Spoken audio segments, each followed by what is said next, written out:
स्वागत है आप सभी का हमारे चैनल नमन सिटी पे।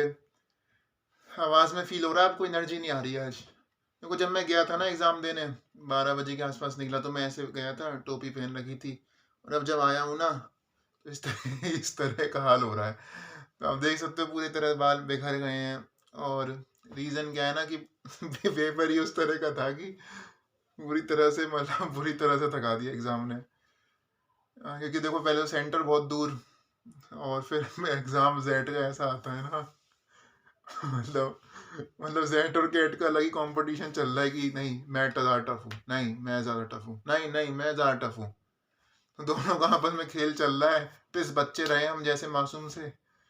और मतलब भाई बड़ा टफ सा मतलब एग्जाम था। एग्जाम पे तो बात करेंगे, एक्सपेक्टेड कट ऑफ वगैरह पे भी बात करेंगे।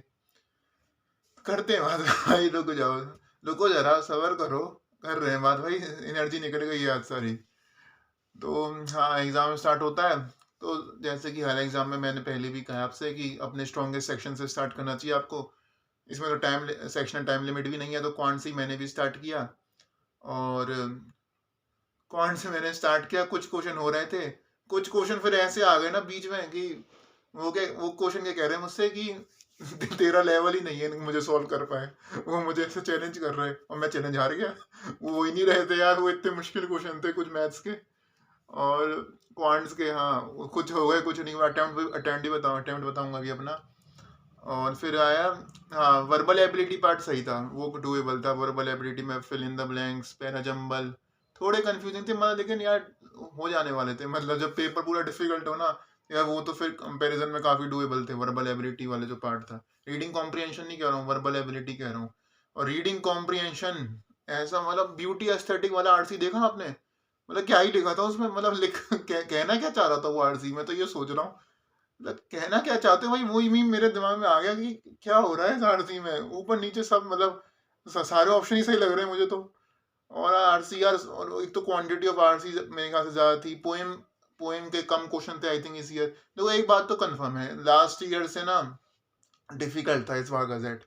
लास्ट ईयर तो मुझे जितना याद आ रहा है 40 मार्क्स थे मेरे और 40 पे 96.29 परसेंटाइल बनी थी। इस साल तो परसेंटाइल ड्रॉप होनी है, ये बात तो तय है। और ये शायद पिछले कुछ ईयर्स का one of the most difficult Z का एग्जाम होगा जो कि हुआ है, ऐसा मुझे लगता है।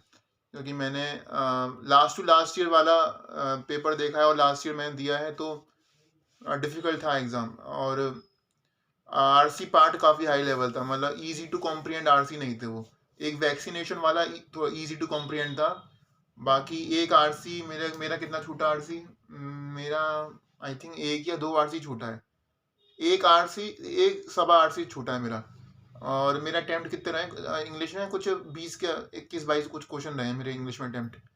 और एग्जिट मुझे याद नहीं आ रहा है अभी, मैंने एग्जिट देखा भी नहीं था पेपर के बाद, पहले ही थक गया था मैं। और फिर डिसीजन मेकिंग मेरा एक सेट छूटा है पूरा, वो जो एंड वाला आई थिंक सी वाला था बड़ा सा।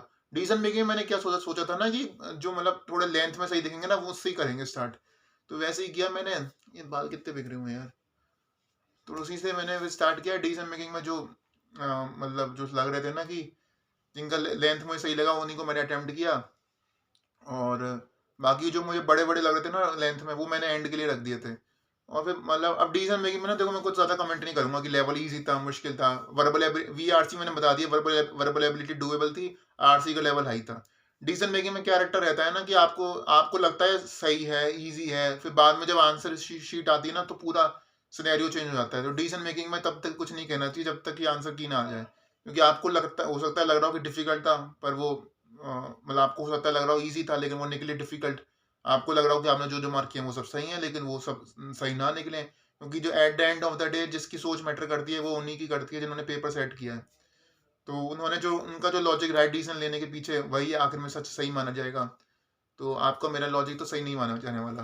तो डिसीजन मेकिंग मैं भी अभी कुछ नहीं कहना चाहिए ज़्यादा। बाकी कुछ मतलब ऐसे क्वेश्चंस थे जो कि आप कह सकते हो जिनमें आपको पढ़ पढ़ के पता लग रहा था कि इसका आंसर यही होगा।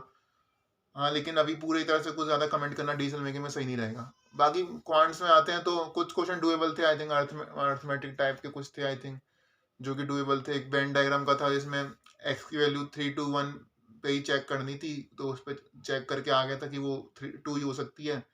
एक मुझे ये याद आ रहा है। एक बाकी वो था प्रॉफिट मैक्सिमाइजेशन वाला, वो भी डुएबल था। वो या तो आप ऐसे कर लो कि उसे कंप्लीटिंग द होल स्क्वायर से ढूंढ सकते थे, उसका वो मैक्सिमम प्रॉफिट वैल्यू या फिर डिफरेंशिएशन आता है वो कर सकते थे।